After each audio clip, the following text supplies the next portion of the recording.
राधा स्वामी दयाल की दया, राधा स्वामी सहाय, राधा स्वामी।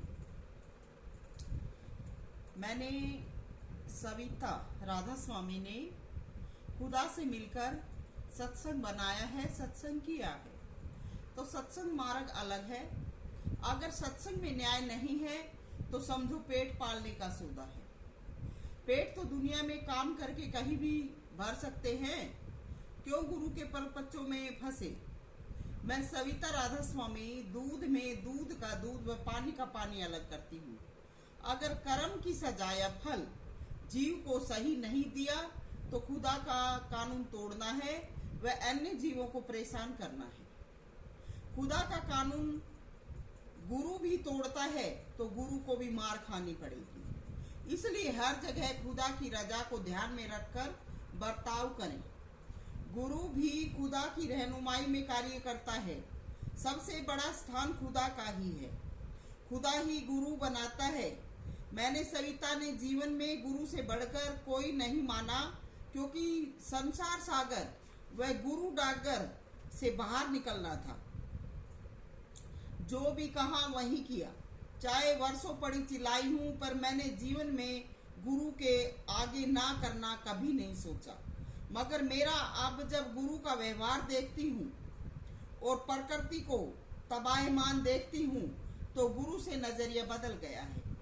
जो गुरु अपने बर्ताव में जैसा देखता है वैसा परिणाम नहीं देता तो धोखेबाज है। जब गुरु खुद फंसा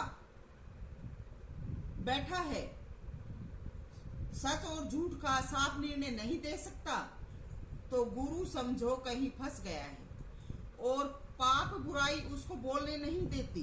तो बताइए, ऐसे क्षणों में आप गुरु को क्या मानोगे। एक लड़की रेवाड़ी से है, 40 से 45 के हेर में। उसका पूरा परिवार मैंने संभाला, हर प्रकार का अच्छे से अच्छा जीवन उनको दिया। जब मेरे पैरों में चोट दी थी उस वक्त वे पांचों माँ बेटी मेरे घर में काम करती थी। सुबह 8 बजे के करीब आती थी। घर में झाड़ू पोछा बर्तन कपड़े धोना व शाम को सारे काम निपटा कर 6-7 बजे के करीब वो वापस अपने घर जाती थी। पूरा दिन उनका मेरे घर में ही बीतता था। उनके बच्चे भी मैंने लगकर पलवाए। उनका सब खर्च मैंने ही ओट रखा था और उनके घर में अनाज तक मैं डालती थी और एक्स्ट्रा उनको 2-2.5 हजार रुपया महीना का वैसे देती थी। तो वो सारा दिन मेरे घर में ही रहती थी। जो भी आता था खाने पीने बनाने का सभी काम वही करती थी। और मैंने उनकी जितना मेरे से बन सका उतनी मदद क्या उनको वैसा ही अच्छा जीवन दिया। तो उनके बच्चों का भी खाना पीना नहाना धोना, उनके बच्चों का खर्चा पानी कपड़ा लत्ता सब कुछ मैं देती थी। सभी आने जाने वालों का चाय पानी दिन में जो खाना पीना बनता था वो ही बनाती थी। वो मेरे एक प्रकार से घर के मेंबर ही बन चुके थे। तो एक लड़की जो मैं जिक्र कर रही हूँ वो मेरी अपनी बेटी जैसी बन गई थी। उसका घर वाला शराब पीता था। मैंने घर बुलाया, शराब छुटाई, फिर नाम दिलाया। और जब वो लड़की ससुराल जाती थी सब कुछ लेना देना मैं ही करती थी। लड़की की सास मुझ पर बहुत खुश हो चुकी थी। दोनों परिवार दिल जान से मेरे हो चुके थे। लेकिन लड़की ने दूसरों की चाल में पड़कर उस घरवाले को घर से निकाल दिया। उसकी सास ने फिर भी उसको बेटी मानकर रखा, क्योंकि वो मुझे जान चुकी थी। उसके बाद वो लड़का बर्बाद हो गया जब उसको घर से निकाल दिया। उस लड़के के जीते जी उसने दूसरे आदमी से संबंध बना लिया और वो घर छोड़कर दूसरी जगह चली गई।